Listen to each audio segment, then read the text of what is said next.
All right, these examples are still just using the same derivative rules that I was using a few minutes ago. But if you notice at the top, I've said to be careful with exponents and parentheses. So that's kind of what we're going to look at with these problems. All right, with the first one, actually I've already worked a problem for you that would be this comparable to this one, but we're going to end up comparing this one to this one, because if you notice, this one has parentheses to a power and this one doesn't have the parentheses, just so you can see the difference in how you have to work them. Okay, first of all, you're going to want to rewrite this, and you'll want to pull the 5/2 out front, so you can use that as a constant multiple, but you will also want to bring x to the third to the top, which will give you x to the -3. Okay, so this will be the form that you'll want it in order to take the derivative. So dy dx, or if you want to use, y prime, you could.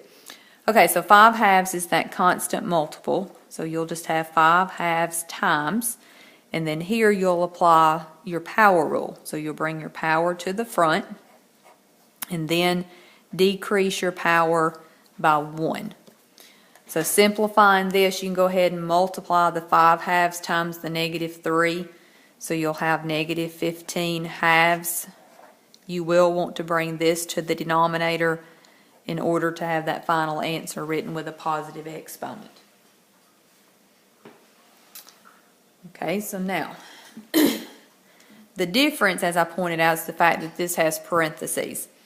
On this one, I pulled the 5/2 out front. You're not going to be able to do that on this example because the 2 is included here to the third power. Okay, so to rewrite this one, what you'll have to do is actually raise everything in here to the third power. So you'll have 5 divided by, of course, 2 to the third power is going to give you 8, and then you'll have your x to the third power. You can move the whole parentheses to the top. Let me show you what I'm talking about.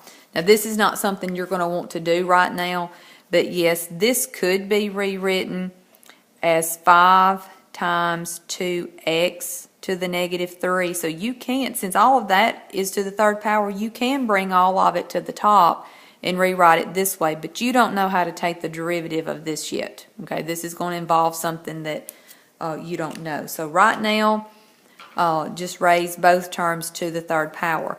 Now rewrite it just like I did the problem a while ago. So you'll pull your 5/8 out front, and then you'll bring x to the third to the top, which will cause your sign to change to a -3. Now take your derivative.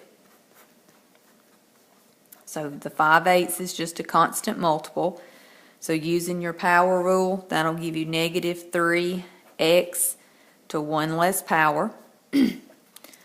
Okay, so go ahead and multiply here. So that's going to give us -15/8. And then you will want to bring this to the denominator in order to have that positive exponent.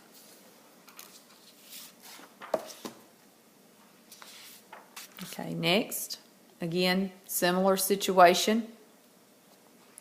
But again, it's just a matter of knowing what to do to rewrite it. Okay, so rewriting this one, you'll pull your 7/3 out front. Now, even though this is already negative, you're still going to want to move it to the top because that's the only way that you can use your power rule. So that means now you'll have x to the +2. So now you can apply your constant multiple rule and your power rule both here. So we'll have y prime. So this would be 7/3 times. Now, using your power rule, you'll have 2 times x to 1 less power. So you can multiply the 7/3 times the 2, so that's going to give us 14/3. And of course, that would just be x to the first power. Now, rewriting this one will be a little bit different than rewriting the one a while ago. Since this is a negative power, I would not suggest that you raise everything in here to the -2 power. I would rewrite it so that I have a positive exponent first. So I am going to take this and move it all to the top. So I would have 7 times 3x to the second power. Now raise everything in here to the second power. So that means that we have 7 times, of course the 3 squared is 9, and then you square your x. So this is, or x squared. So this is going to give you 63x squared. So all of this is just rewriting the problem. Now take your derivative. So the 63 is just a constant multiple.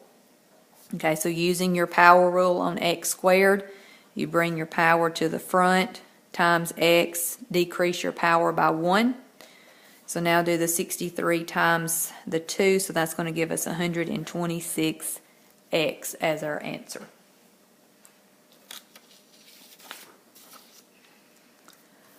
All right, here's just another rule. It's called your sum and difference rules. All right, so what this theorem is telling you is when you have terms that are being added or subtracted, so you have something plus something, or it could be something minus something, then the rule is just to take the derivative of those terms individually. So whatever your first term is, do its derivative and then put down your plus or your minus, and then take the next term and take the derivative of it. So when things are added and subtracted, you just take the derivative of those individually. Okay, so this is going to be the first example that we're going to look at. Okay, so what we've just discussed, of course, I've got 4 terms here, so you will be allowed just to take the derivative of each of those terms individually. Okay, so this is going to be, of course, the 6 being a constant multiple. You'll have 6 times, and then you'll use your power rule on x to the third, so that would be 3x, and then decrease your power by 1. Okay, bring down your minus sign. Okay, again, just use your constant multiple rule here with your 5. Then use your power rule on x squared, so that would be 2 times x to 1 less power. Now, with 3x, of course, bring down your plus sign, you've got your constant multiple of 3. Now, your power here is 1. So you bring your power to the front, and then you decrease your power by 1. So that's going to drop down to a 0 power.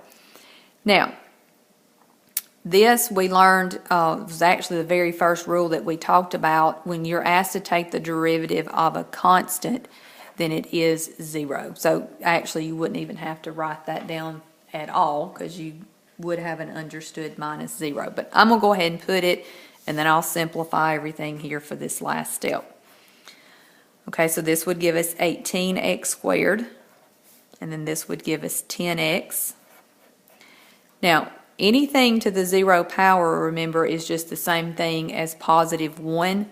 So basically what you have here is 3 times 1 times 1. So that would just be 3. Anytime that you have just x to the first power, and this will be something as you use these rules more and more that you'll get accustomed to, anytime that your x is to the first power, the derivative is going to be just whatever the coefficient is. So if this were 5x, then this would be a 5. If this were 1/2 x, then this would be 1/2. Again, that's always true when x is just to the first power.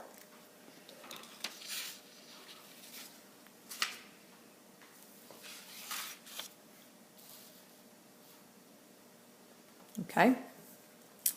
Now on this one you might want to look at rewriting something just so you don't overlook anything, and that would be here. Of course what you have is an understood 1 here, so this would be the same thing as a negative 1/3 x squared. And it's fine, you visualize that in your head and know how to do this. Rewriting, taking this step of rewriting isn't something that you would have to do, just as long as you're aware of, what this is. All right, y prime. So again, negative 1/3 is a constant multiple. So now apply your power rule to the x squared, so that would be 2 times x to 1 less power. Okay, and remember what I said just a second ago about anytime that x is just to the first power, then the derivative is going to be just what the coefficient is. You know, so I mean, you can go through your power rule and you're going to get the correct answer, you know, having that x to the 0. But like I said, that just needs to be something you get used to doing in your mind real quickly. So the coefficient of this term is just the positive 1. And then derivative of a constant is 0. Okay, so this would actually be negative 2/3 x plus 1. This would be your derivative.